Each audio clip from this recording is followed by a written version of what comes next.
قرآن مجید میں اللہ رب العزت گزرے ہوئے پہلے انبیاء کرام اور رسول اعظام کے واقعات بیان کرتا ہے۔ اللہ رب العزت جو کچھ بیان فرماتا ہے وہ نصیحت کے لیے، تربیت کے لیے اور رہنمائی کے لیے۔ تو ارشاد فرمایا قرآن مجید میں انبیاء علیہ السلام کے واقعات سنا کر کہ نوح علیہ السلام آئے تو یہ ہوا، پھر ان کا پورا واقعہ کئی صورتوں میں بیان فرماتے۔ یہ بات سمجھنے والی، حتیٰ کہ پوری ایک سورہ نوح بھی ان کی زندگی کے حالات و واقعات کے بیان پر اتاری۔ ابراہیم علیہ السلام ان کے یہ واقعات ہوئے تو پوری صورت ان کے بیان پر، اور قرآن مجید میں بے شمار صورتوں میں ان کا تذکرہ مختلف الفاظ کے ساتھ اللہ پاک کرتے ہیں۔ قرآن مجید یہ سارے واقعات بیان کر کے ایک مقام پر اللہ پاک فرماتے ہیں، حضور نبی اکرم صلی اللہ علیہ وآلہ وسلم فرماتے ہیں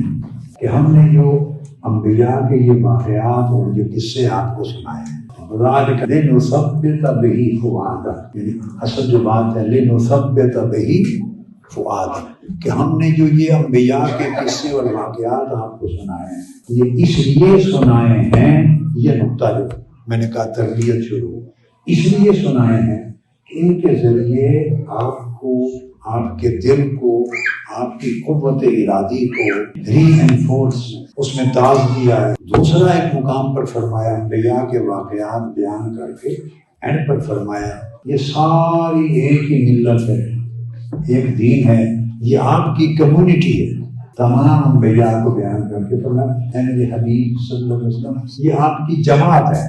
یہ دو حکمتیں، اگر یہ دو چیزیں نہ ہوں تو کیا ہوتا ہے؟ زمانہ جیسے جیسے آگے بڑھتا ہے، کوئی بھی مشن ہو، کوئی تحریک ہو، کوئی جماعت ہو، کام کرنے والے لوگ ہمیشہ ذمہ داریوں پر نئے سے نئے لوگ آتے ہیں۔ اس طرح نسلاً بعد نسل ایک کنٹینیوٹی رہتی ہے۔ خرابی کا امکان یہ ہوتا ہے کہ جب نئے لوگ آتے ہیں وہ پچھلوں کو بھول جاتے ہیں۔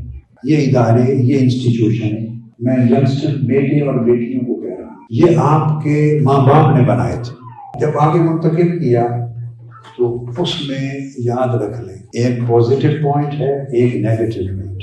پازیٹیو پوائنٹ یہ ہے کہ انہوں نے پھر ان انسٹیٹیوشن کو، تحریک کو، جماعت کو، تنظیم کو، مشن کو ماڈرن ٹیکنالوجی کے ساتھ ہم آہنگ کیا۔ نیگیٹو پوائنٹ یہ ہے کہ جب سے نئی یوتھ کو قیادت ملی اس وقت کے ساتھ نئے مراکز کا قیام عمل میں آنا بند ہو گئی، چونکہ وہ جنریشن چلی گئی۔ آپ کی بیٹھی ہے وہ جنریشن چلی گئی، سے مراد ذمہ داریوں سے چلی گئی۔ اللہ پاک نے فرمایا کہ جو پہلے تھے ان پہلوں کے برابر اجر کوئی نہیں دے گا۔ پھر فرمایا ہاں بعد کے آنے والوں کو بھی اجر ملے گا۔ اسلام کی تاریخ کے سب سے بڑے تو حضور علیہ الصلوۃ والسلام ہے، اول و آخر میں سب سے بڑے، مگر پچھلی تاریخ اس لیے سناتے ہیں کہ یہ میسج لے کے میرے پہلے پیغمبر بھی آتے رہے اور قومیں ان کی مخالفت کرتی رہی، وہ دفاع کرتی رہی۔ یہ تو اللہ کی اپنی سنت ہے۔ یہ جو بات میں نے کی اس میں نصیحت کیا دینا چاہتا ہوں اور تربیت کا نقطہ کیا ہے، وہ یہ کہ جب زمانہ گزرتا ہے نئے نئے بچے اور بچیاں، بیٹے بیٹیاں آتی ہیں، کام تو کر رہے ہیں اپنی استعداد، تو میں نے جو کہا کہ ان کا کنٹریبیوشن یہ ہے کہ اب ادارے، مراکز اتنی تیزی سے اور اتنی تعداد میں نہیں بنیں گے، چونکہ نئی جنریشن، نئے حالات، وہ جذبے جو پہلے آپ کے والدین کماتے تھے، لگاتے تھے، اب آپ ان گلشنوں کو سنبھال رہے ہیں۔ اب اس میں دوسرا پوائنٹ بتاتا ہوں۔ آپ نے ذمہ داری اب لی، مثلا کسی نے 2 سال پہلے لی، کسی نے 5 سال پہلے، کسی نے 10 سال پہلے، کسی نے اس سال لی، کوئی اگلے سال لے گا، ایک پروسیس۔ معلوم نہیں کہ پچھلے کتنے ٹرمز گزرے، کتنے دور گزرے، کس کس دور میں کون کون سی ٹیم تھی، کیسی مشکلات کا ایک وقت آیا، کن لوگوں نے کتنی جرأت اور ہمت کے ساتھ اور قربانیوں کے ساتھ اس مشن کو سنبھالا، خدمت کی۔ وہ تاریخ میرے بیٹے اور بیٹیوں نے نہ دیکھی ہے نہ سنی۔